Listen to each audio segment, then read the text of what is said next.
ये बात उस समय की है जब भगवान श्री कृष्ण बालक रूप में थे। श्री कृष्ण का मनमोहक चेहरा देखने के लिए दूर दूर से लोग दर्शन के लिए आते थे। मैया यशोदा हमेशा नन्हे बालक कान्हा की नज़र उतारती रहती थी। ब्रज धाम, मथुरा, बरसाना के लोग कान्हा के सुंदर रूप का ही वर्णन करते रहते थे।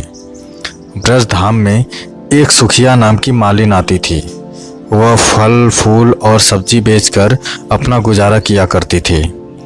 ब्रज धाम में सुखिया जब भी गोपियों से मिलती थी तो वो उनसे नंदलाल के बारे में पूछा करती थी। बाल कृष्ण की लीला सुनने में सुखिया को बहुत आनंद आता था। उसका मन भी बाल कृष्ण के दर्शन के लिए तरसता था। सुखिया श्री कृष्ण को देखने के लिए घंटों तक नंद बाबा के महल के सामने खड़ी रहती थी, लेकिन उसे श्री कृष्ण के कभी दर्शन नहीं हो पाते थे और शाम होते ही वे निराश होकर अपने घर चली जाती थी। रात को खाना खाते वक्त भी वह नंदलाल के बारे में ही सोचा करती थी। भगवान कृष्ण तो अंतर्यामी है, उन्हें तो सब पता चल ही जाता था। जब उन्हें पता चला कि सुखिया उनकी परम भक्त है तो उन्होंने सुखिया को दर्शन देने का निर्णय लिया।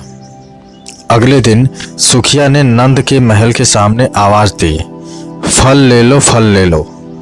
सुखिया की आवाज सुनकर श्री कृष्ण दौड़े चले आए। नंदलाल को अपने सामने देखकर सुखिया की खुशी का कोई ठिकाना न रहा। सुखिया ने नन्हे कृष्ण को बहुत से फल दे दिए।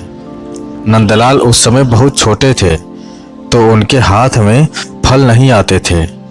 फिर भी श्री कृष्ण को सुखिया का परम प्रेम बहुत ही पसंद आया।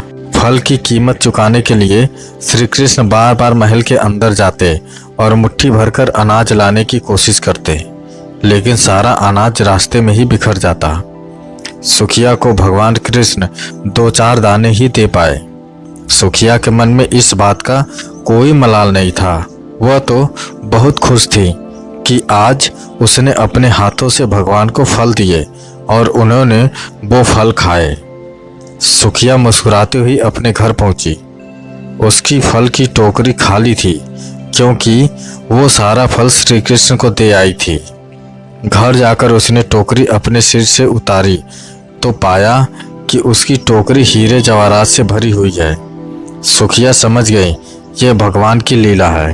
उसने मन ही मन बाल गोपाल को धन्यवाद दिया और इस तरह श्री कृष्ण ने अपनी परम भक्त सुखिया का उद्धार किया। तो दोस्तों, सुखिया की यह कथा आपको कैसी लगी हमें कमेंट करके ज़रूर बताएं। अगर अच्छी लगी तो शेयर करें, सब्सक्राइब करें और लाइक करें। धन्यवाद।